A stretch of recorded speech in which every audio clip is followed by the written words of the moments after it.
Hey everybody, how you doing? It is officially kicking off some football season today. I know it's just preseason, so it don't really matter, but got the Ravens hat on. Feeling pretty good about the chances this year. I think obviously last year was kind of a abomination. They started off really well despite the fact that everybody was hurt, every running back. How do you get all three of your running backs on your depth chart down with season-ending injuries before you can even play a game? That's crazy to me. And the fact that they were like all alone in first place, 11 weeks into the season before Lamar Jackson got hurt. So yeah, I actually have huge high hopes for them this year.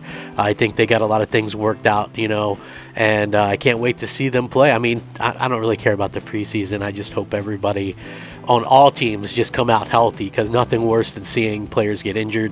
Even though I'm a huge Ravens fan, I never wish injury on anybody or anything. You know what I mean? So yeah, let's just hope that everybody comes out clean, and maybe some of these guys that weren't drafted get a chance to prove themselves. So other than that, still recovering from the COVID.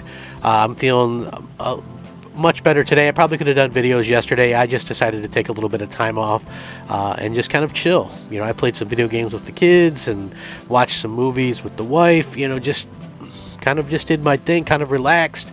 Usually I it's funny. The only time I really ever get a chance to relax is if something's kind of off, like I'm sick or somebody else is sick or whatever, and it's just one of those things. But a lot of news came out. Microsoft yet again responded to some claims and accusations from Sony regarding this whole situation with Activision Blizzard King, right? So Sony is being, in my opinion, just very hypocritical with all this stuff, right? Like they're very much kind of, in my opinion, just being, I think that they're kind of saying, hey, look over here, Microsoft shouldn't be able to do this, and this.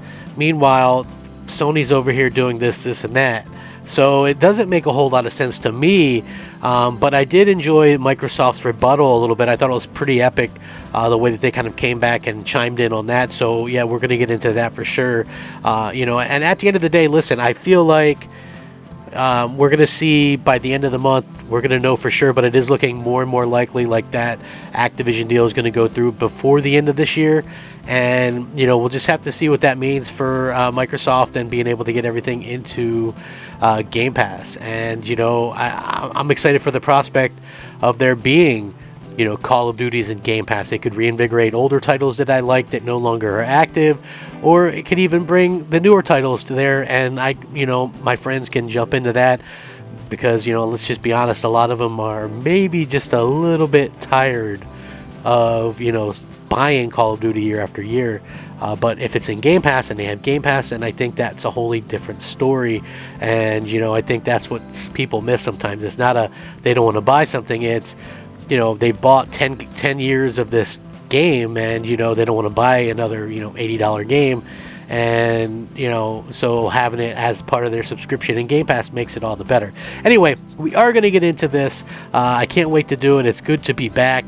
If you guys are watching the video and you enjoy the video, please leave a like on the video. It helps it to be seen. I'm looking for 100 likes on all my videos. It's a small goal, but it's a goal nonetheless, and it's something that I'm aiming for my channel. So if you guys could please do that, be much appreciated. So let's go ahead and get into it. Should be a fun video. Let's get started. Now, I've stated multiple times before my thoughts on this whole situation. I do feel like Sony is maybe being a little bit in the wrong here, but at the end of the day, that's not really for me to decide. I think other people might have a different opinion, and it's just interesting. So Microsoft, again, according to this article, which I will link, refutes Sony's claims that Activision acquisition is anti-competitive. The claims are simply unjustifiable any quantitative or qualitative analysis, according to the Xbox company. Microsoft has responded flat out to Sony's claims that its ongoing attempt to acquire Activision Blizzard would be anti-competitive, especially with regard to Call of Duty, which is good news. Last month, Sony told Brazil's regulatory body that, in a lot of regions, they're clearly studying the proposed deal for approval. that the deal could influence players to switch from PlayStation to Xbox. At that time, it argued Call of Duty is so popular that it influences users' choices of console, and its community of loyal users is entrenched enough that even if a competitor had the budget to develop a similar product, it would not be able to rival it. Now, in a 27-page document relating to the acquisition, Microsoft has replied to it and responded to Sony's attempt, and they pretty much dismissed Sony's claims. In the report, which is transcribed by VGC, which I will link this article in the description right below so you fine folks can check that out, Microsoft notes that while numerous third parties including Ubisoft and Bandai Namco gave responses, Sony was the only company that claimed Call of Duty was in a genre of its own with no competition. Only one third party, Sony, presented materially different opinions than the applications and the applicants and the other third party consulted by the SG, Microsoft claims. Sony is isolated in this understanding and, curiously, even contradicts itself in the response to the letters, as will be detailed below. Microsoft goes on to state that Sony doesn't want to see Call of Duty games on Game Pass day one because it is resentful of having to compete with Microsoft's subscription service. And I quote, Sony's public statements on subscriptions games and its response to the SG's letter are clear. Sony does not want attractive subscription services to threaten its dominance in the digital distribution market for console games.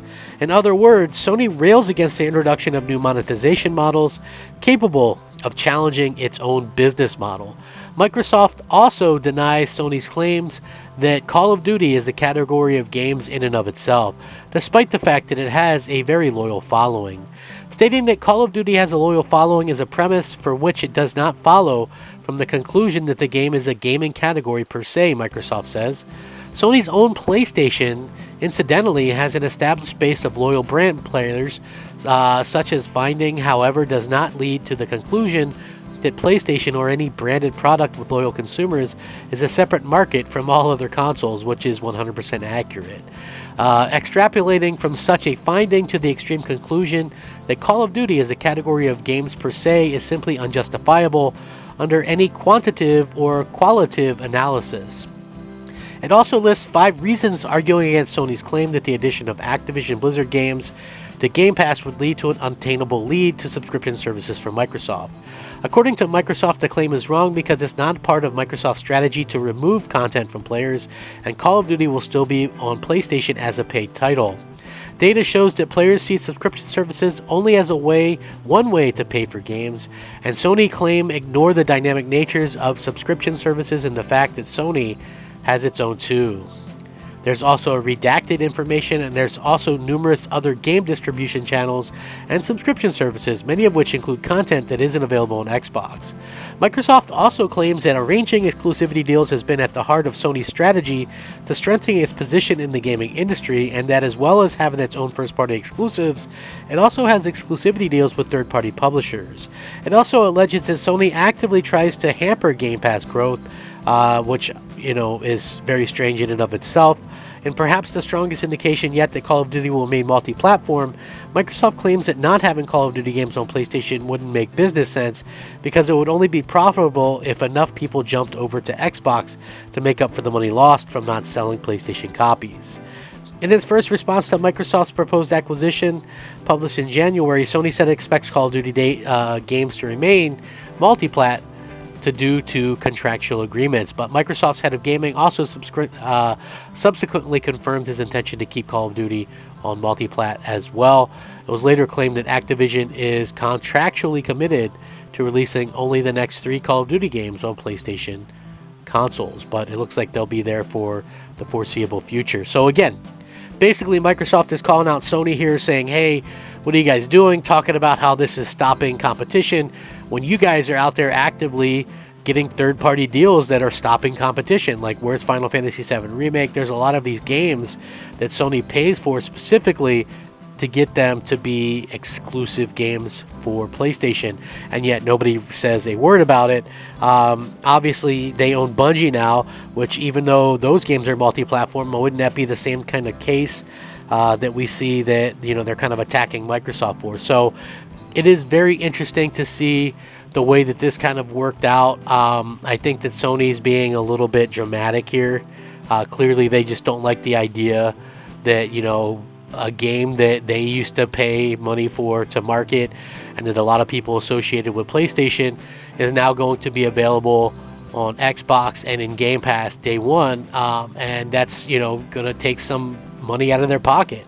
I mean, that's obviously a huge deal, and clearly Sony is feeling a certain kind of way about it. They're in their feelings about it, which, I mean, I guess I can understand that somewhat, but still, at the end of the day, it's like, if you're going to go out there making all these deals and people are like, yeah, buy, Square Enix and then make Kingdom Hearts exclusive, how can anybody be upset with the fact that Microsoft would buy, Activision and not even keep the stuff exclusive? I don't understand why Sony would be pissed off about that, other than the fact that, it looks like they're going to lose their kind of hold on, like being able to market that game and things like that. So, like I said, it's going to be very interesting to see how this all works out.